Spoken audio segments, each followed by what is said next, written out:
Hello, everyone, and welcome to the Cowboy Spur Student Life episode. I'm Joanne Kim, I'm a junior, and I'm a staff writer on The Sidekick. Hi, my name is Victoria, and I'm a senior and the student life editor on The Sidekick. The Cowboy Spur is a weekly podcast that rotates topics around a set schedule.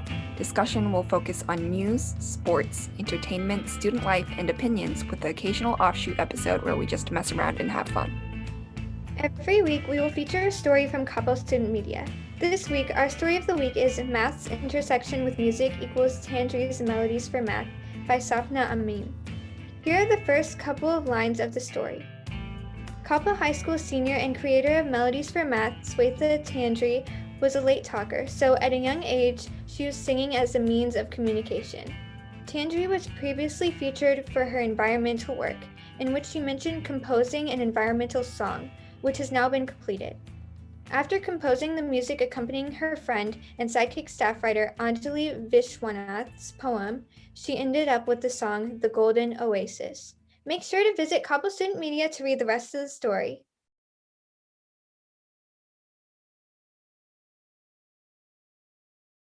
Victoria, as the student life editor, did you have any thoughts when you were editing that story? Because I know it was in your section.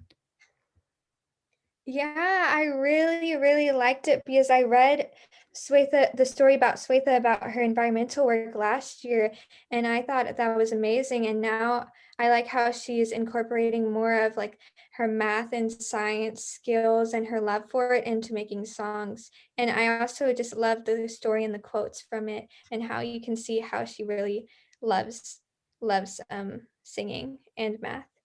Yeah, and speaking of math and science, as vaccine rollouts for COVID-19 continue, some people with health conditions have received their first vaccinations. Our guest today, Emma Meehan, is one of those people. Emma, would you like to introduce yourself? Hi, I'm Emma. I'm a freshman at the University of Texas at San Antonio, and I was on Sidekick staff. I was a staff writer for 2 years, my junior and senior year of high school.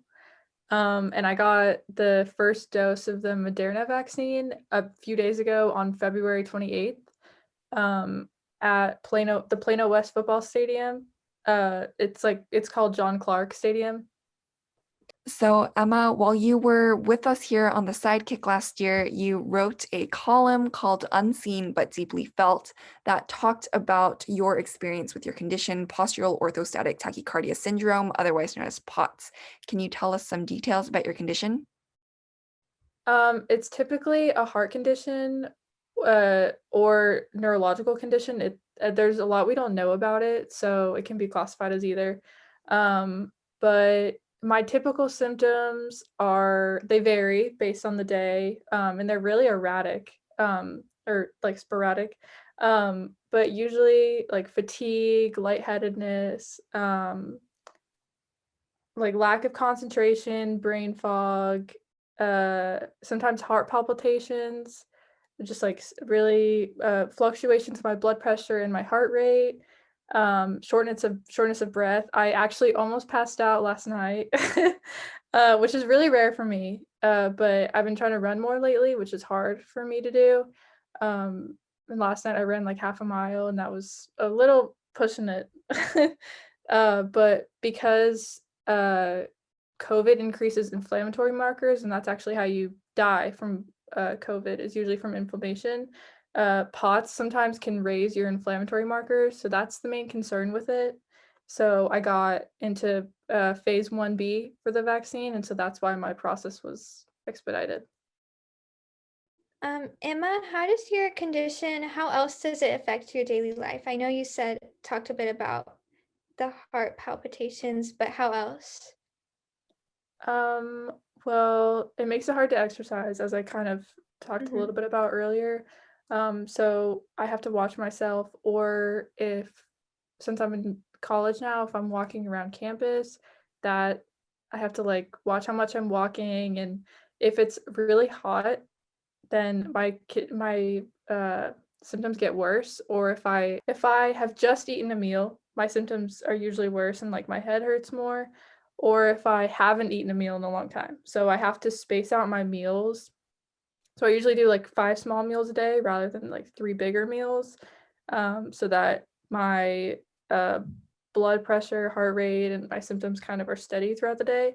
So it takes a little bit more planning. And I also went vegan. I eat a vegan diet now because of POTS, to kind of lessen my symptoms. So I've had to make like changes in my everyday life because of it. Can I ask when you were diagnosed? Because going vegan, like all of a sudden, I don't know, to me that seems like something really difficult to go through. I don't know if I'd be able to do that. Um, well, that actually hasn't been hard for me at all going vegan.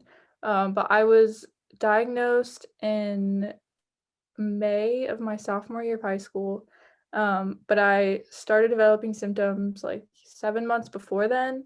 So for that 7 month period, I was doing like a bunch of medical testing, and it was a rough time. But I after then I went vegetarian, and then I went vegan 7, 8 months ago now.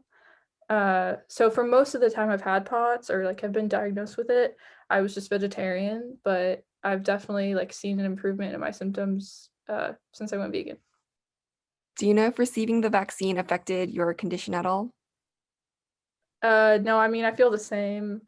Um, One thing to note though that's really interesting is people who have gotten COVID, have actually had the virus, they then get diagnosed with postural orthostatic tachycardia syndrome. Like it's very rare, but some people that have gotten the virus have then been diagnosed with POTS, which I think is really weird. But sometimes the onset of symptoms can occur directly after a viral infection. And so, since COVID-19 is a viral infection, a lot of people have started to see COVID symptom or POT symptoms uh, develop after contracting the virus. Can you tell me your sources? Like that sounds really wow, I haven't I heard mean, about that. Johns Hopkins Medicine. Are they saying they've been diagnosed with POTS or like they've seen more It's symptoms a for it? trigger for the onset of symptoms. So Ah, it's pretty well documented that the onset of symptoms can be triggered by any kind of viral infection. So COVID-19 is just an example of a viral infection. So it goes along with that trend. so is POTS not something you're born with as much as it is like something you develop later on in life, depending on the kinds of things you go through? So there are going to be a lot of questions I don't really know the answer to because doctors don't even know a lot about POTS. But usually symptoms occur during it's more common in women, and it's usually symptoms are between puberty and menopause. What are the accommodations for students with health conditions, like at CHS and University of Texas?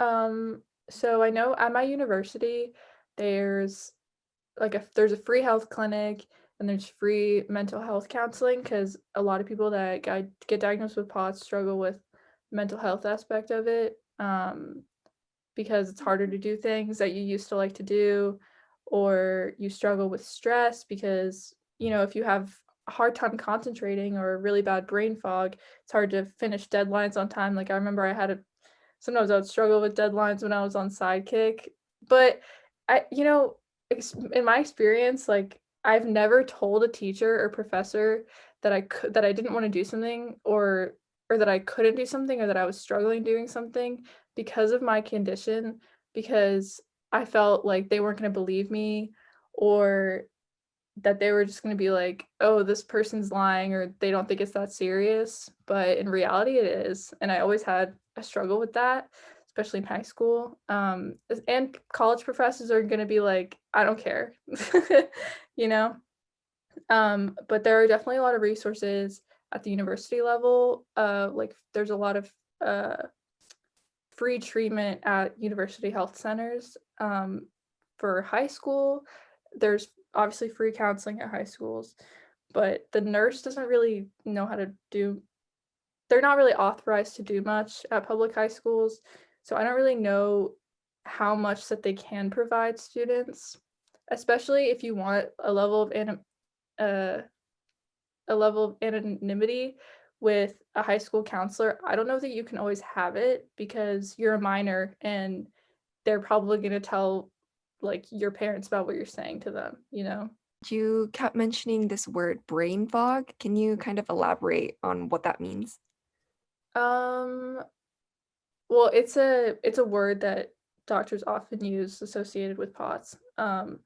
But it's like it's a mix of like a lack of concentration, but also like my vision gets kind of weird. Like my vision gets a little bit sparkly. That's they like you know how a lot of people when you're suffering from dehydration, you kind of get like black spots where you're like you know what I'm talking about? Mhm. But usually people with POTS, you get like sparkles instead of black spots. Mm. Um Oh, so wow. it's like a mix of that, but also like you just can't really process things completely or do you get what I'm trying to say? Like I think I do, yeah. okay. So it's kind of like a haze, A sort haze. of? That's perfect. It's Yeah. brain fog's kind of like a haze. So, Emma, I was reading your column last year about how you played lacrosse and how you, your experience was with playing a sport and having this condition. So, what was that like?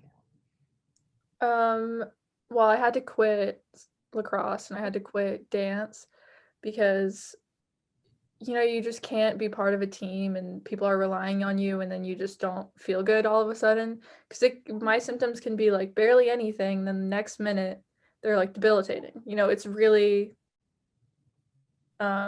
you can't really predict it.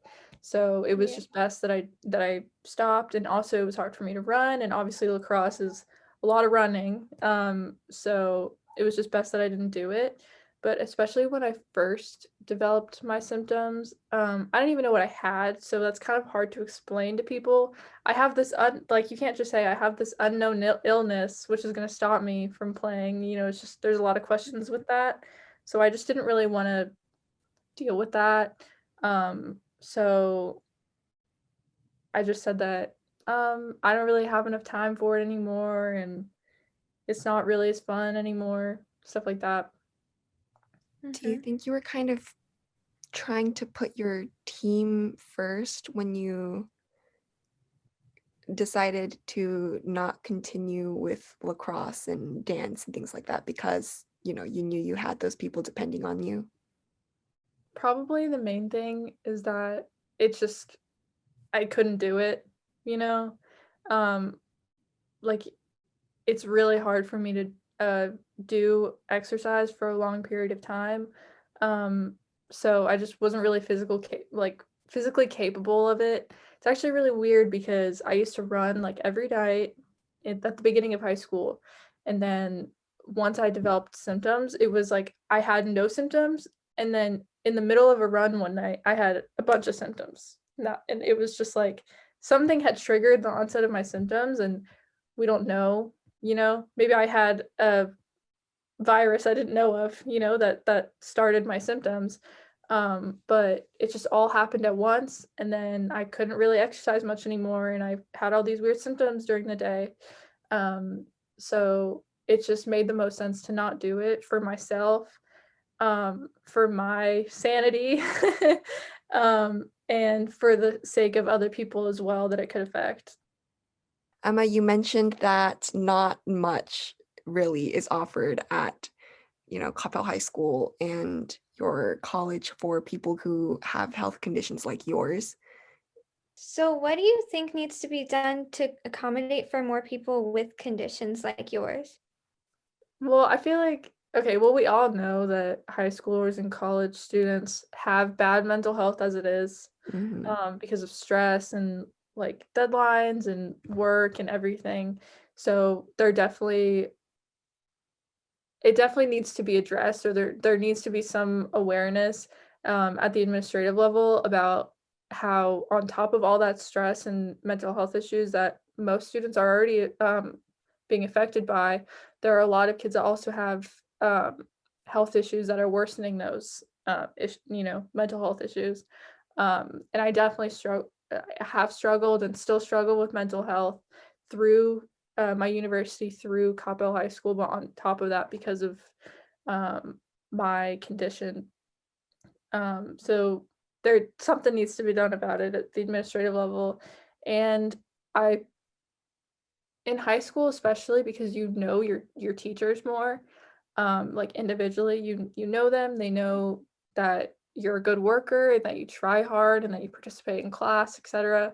Um, I probably should have been more open and honest about when I was struggling with it, because I didn't want to be a burden, but we shouldn't treat health issues or mental health issues like they're a burden or annoyance to other people, because in reality they affect a lot of people, especially what I have is like it's called a silent illness or invisible illness because you can't see it and you can hide it if you want. So no one has to know. And so I feel like there's a difference between invisible and visible illnesses, and that like you can't avoid telling people about visible illnesses, but we should make it so that people who have illnesses that they can open up about should feel comfortable talking to teachers about it, because at the administrative level they should tell teachers that they should be more accommodating for health issues. Do you have any advice for high school students who might be going through the same experiences that you did? I would say just be open and honest about your teacher, like with your teachers about it. And if they aren't understanding, then there are people above them that can help you too, because they're not the highest, it goes up administratively.